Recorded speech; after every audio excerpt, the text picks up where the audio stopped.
Jayden Daniels, the LSU Tiger. He's that Lamar Jackson type of player as a runner. He's going to be a top 5 pick most likely. He couldn't have statistically done any more this season to cement himself as a top pick. He's got the highest potential out of anybody in this draft.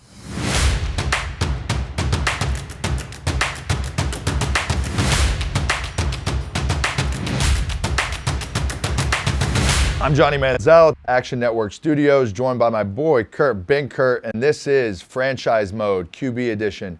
Today we're breaking down the 2024 NFL Draft Class of quarterbacks. Let's talk about our Heisman Trophy winner from the last year, Jayden Daniels, the LSU Tiger. One of the, I think, most polarizing guys in this whole quarterback draft. 3,800 yards, 40 touchdowns passing, 1,100 yards rushing, 10 rushing touchdowns, so that's double digit. That's 50 touchdowns through both categories, and a 1,000-yard rusher in the SEC. I can kind of speak on that to start with, because rushing for 1,000 yards in the SEC is probably easily one of my biggest accomplishments, I think, football-wise. To go through my Heisman season and rush for 1,400 yards, and then to see this year Jayden Daniels at LSU go and rush for 1,100 yards and then 10 touchdowns sprinkled in with what he did throwing the ball. I think for me, you've got to put a lot of respect on this guy's name just based off what he did last year on the college football landscape. Yeah, he's for me he's the player I'm most excited to watch come preseason, come early in the season, because look, he's that Lamar Jackson type of player as a runner. He can do things that other people can't do on the field. He does things that you were able to do on the field that other people at your time were not able to do. And that's just one aspect of his game. Like you said, he also was a really good passer. 72% completion percentage, 3,800 yards, 40 touchdowns, 4 interceptions. He took care of the ball really well. He couldn't have statistically done any more this season to cement himself as a top pick, let alone when you actually flip on the tape, how he does it. It wasn't like erratic. It was pretty precise. He's a good down the field thrower. He picked and chose his times when to throw the ball, when not to. And I think the most impressive part of it, it wasn't like he ran the ball 200 times to get 1,000 yards. He had 1,100 yards on 135 carries. It was 8.4 yards a carry. And even if he does a fraction of that in the NFL, he's lethal with his feet. And I think sometimes when you get these mobile guys, people try to discount their arms for whatever reason.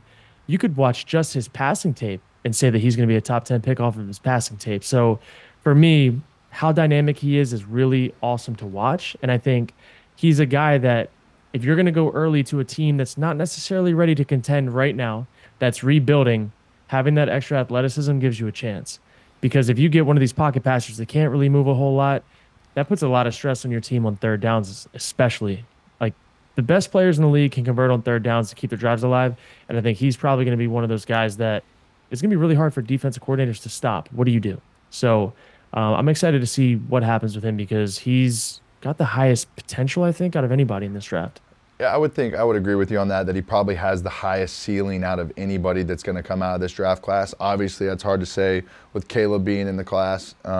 Nevertheless, looking just at his career and what he's done, I mean, he's played 55 games. So when you get to the point of about his frame or his durability or running the football, I mean, he rushed the ball 617 times in college for 3,300 yards and 34 touchdowns. So, I mean, the guy has taken a ton of hits, obviously at the SEC level the last 2 years. That's got to speak volumes of where he's at physical-wise as far as his health goes, his frame, what he's able to take durability-wise. Still a very young guy. And that's the thing that we kind of also don't put too much emphasis on, or a lot of people don't put too much emphasis on, is these guys are young. These guys are young. These guys are fresh out of college. They're healthy. When you play at a school like LSU and you play in the SEC, we know kind of what goes into these top-tier college football programs around the country. So you would have to think, just based off Brian Kelly being there, just based off the strength staff of who they have and what LSU is as a whole, you got to think this guy is primed up in the best shape of his life and ready to go out and perform. So with that, what we said earlier is it comes down to fit. And for me, just knowing what the top of the draft order kind of looks like, a situation that I really like him going to, that I would enjoy seeing him play in would be in Washington. And I think Cliff Kingsbury, with how creative of a genius he is on the scheming side and on the football side, obviously in my time with Cliff at A&M, what we did throughout the Heisman season was, how do you maximize the running potential of a quarterback in the spread offense? And this was in college, obviously, but this is all we know of Jayden Daniels so far. Getting him with Cliff Kingsbury would be one of the best things that could ever happen to him. What Cliff did with me at Texas A&M as far as getting an air raid, throw it down the field system, incorporated into a quarterback running kind of system, was really wild. And it was really wild to the point of being able to run certain plays that are run keys, not only in college, but in the NFL, and to be able to have a play action game with a running quarterback with that ability is a really, really deadly thing. And I think it's what a lot like what Kyle Shanahan did in the early years of Washington with RG3, until RG3 got hurt and just couldn't physically keep up the threat of being that running guy anymore. But you have a guy like Jayden Daniels, such a threat with his feet, and an offensive system with a guy who is very, very schematically creative with guys who can do what he does. I think, for me, in my opinion of knowing Cliff Kingsbury, that is an unbelievable fit for Washington, who's a quarterback-needy team, and a situation for Jayden Daniels, speaking on his side, that I feel like he would be able to come into on day one, feel very comfortable, and feel like that organization would be rallied around him, because at the end of the day, he's going to be a top 5 pick most likely as well. Yep, he's going to go, if he goes there, he's going to go to a place that's ready to support him and ride with him. And I spent 3 years with Dan Quinn in Atlanta. He's their head coach now. I spent a year with Adam Peters, their GM, in San Francisco. And obviously you have time with Cliff. Like, it's cool to see this blend of guys and their personalities come together to build this team and what this offense is going to look like. And I think they're going to be explosive. They're going to be creative. They're going to have a lot of fun doing it, and they're going to retool. And watching, it's funny, like all the things that you're saying about Jayden Daniels with Cliff and how the game is going to be played with him at quarterback, it made me think, like, damn, Johnny, you came out 10 years too soon, because your play style, how you played, being shoved into an NFL specific scheme, that wasn't it. But this style of scheme, how it goes right now and how these guys are playing the game, like, you don't need to be the 6'3", 6'4", 230-pound pocket passer. Like, these types of guys are the guys that elevate teams and change franchises. They put fans in the seats. They make a lot of money for the teams, make a lot of money for the cities. And I don't know, man. I think this guy's a star. I think he has what it takes. His resume speaks for himself, and he's not going to a dumpster fire of a situation. It's a different situation than, again, a number 2 pick team typically gets. So I like the fit. I'm excited to see how it plays out. And again, I think coaches like Cliff that are willing to build their teams around their players instead of try to fit players into specific schemes are the ones that have a lot of offensive success. And, like, let's be honest, the offense wasn't the problem when Cliff left the Cardinals. It was a personnel problem, and the defense couldn't stop anything. So I'm excited to see this resurgence for Cliff. I'm excited to see this for Jayden Daniels. And then Dan Quinn is going to take care of that defense on the other side of the ball. They might be building something in Washington. Yeah, no, I was just about to say that. That's the note that that I wrote as I'm sitting here, is like, they have the keys to be really, really good in Washington. They have the keys, and they're really a quarterback away from getting into the NFC East and really competing and shaking that division up. I mean, you look at that division year in and year out, there's usually 2 teams from the NFC out of that division who go to the playoffs. Sometimes, debating on how it works out and where the bottom teams are, sometimes it's even 3. So, I mean, when you add Washington to the mix, Dan Quinn, I think, is an unbelievable coach. You obviously have, like you said, spent time with him. From what I know from Dan Quinn, of Cliff, and that situation of what they have going on in Washington, I think they put together the best group of men as far as to lead a football program as anybody this year in the offseason in the NFL.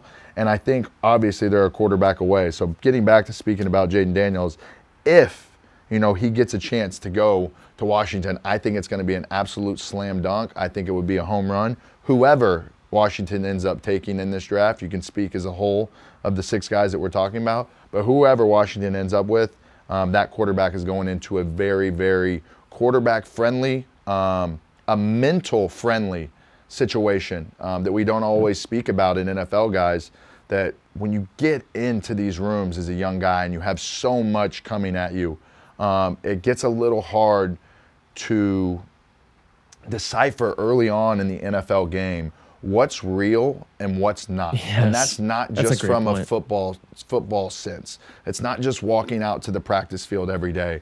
It's reporters, it's outside news, it's internally getting into a new team and a new locker room and in a game that is completely different from college football. The NFL is a very big business. They are all relying on this quarterback to work out. Sometimes it does, sometimes it doesn't.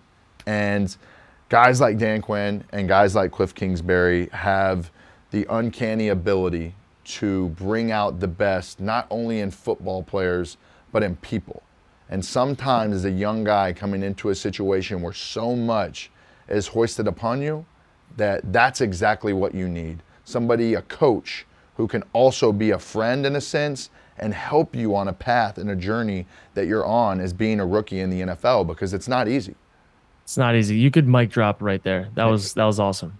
Yeah, that was sick. Sick. But I couldn't agree more, man. I think the biggest part of all of this is the guys that we talked about it before the show started. We were talking about our Senior Bowl experience, my Senior Bowl experience with the staff that I had, and then a coach that you had that it was really hard to vibe with. And I think knowing where Cliff's background's from, Dan Quinn, former college coach background with UF, the guys that he's played around, and the defensive guys as head coaches are a little different than offensive guys. I think they're less analytical, but in a good way. And I just think that edge is going to be taken off from the moment he steps in the door, where I went as an undrafted guy, you went as a first-round guy that was behind some vets. You know, to the what is real, what is not real in the room, you don't figure out until like year 1 or 2, really, like after year 1 or 2. And I think they're going to do a good job of cutting through the fat of what does he really need to know to be successful? How can he go and operate? Because at the end of the day, they want rookie Jayden Daniels to be the best rookie Jayden Daniels possible. And that's not going to be on overloading him on every single thing to know about the game. That'll come in year 2, 3, and 4. And I think you look at CJ Stroud's success in Houston, even just some of the mic cuts of the conversations he had with his coach while he's on the field, off the field, they had trust in one another. And they weren't putting too much on him. They weren't asking too much of him, but he was able to deliver on the things that he's really special at because he wasn't analyzing, changing the protection every single play to get a running back out, wasn't miking the linebacker in run plays. Like, they distributed the stress to the rest of the team and allowed him to be him. And I think that's what Jayden Daniels is going to get in Washington. Yeah, and I think, to piggyback off that a little bit, obviously the scheme and the system of what Jayden Daniels is coming from in college to the NFL, the best fit and the easiest transition. Think about it with Kyler going to Cliff in Arizona, right? That offense was exactly the same. Kyler ran the exact offense Cliff had with Lincoln and also with Jake Spavital while he was at Texas A&M. Exactly the same. So Jayden Daniels coming from a system that he's in right now to getting with somebody like Cliff in Washington would be a seamless transition, would be an easy fit on the football side, on the personal side, on the mental side, and really as a whole, a rookie going into the NFL, I don't think it could be a better situation for him. And we'll see, really, it comes down to if Washington sees that in him. But, we know Washington's going to take somebody with that pick. I feel like it's a great fit being Jayden Daniels. I'm with you there. All right, guys, that's a wrap on Jayden Daniels for Franchise Mode QB Edition. Thanks to Kurt, as always. Please like and comment on the video and make sure to subscribe to the Action Network YouTube channel. And don't forget to check out my boy Kurt Ben Kurt's YouTube as well for even more behind-the-scenes X's and O's knowledge of the game of football.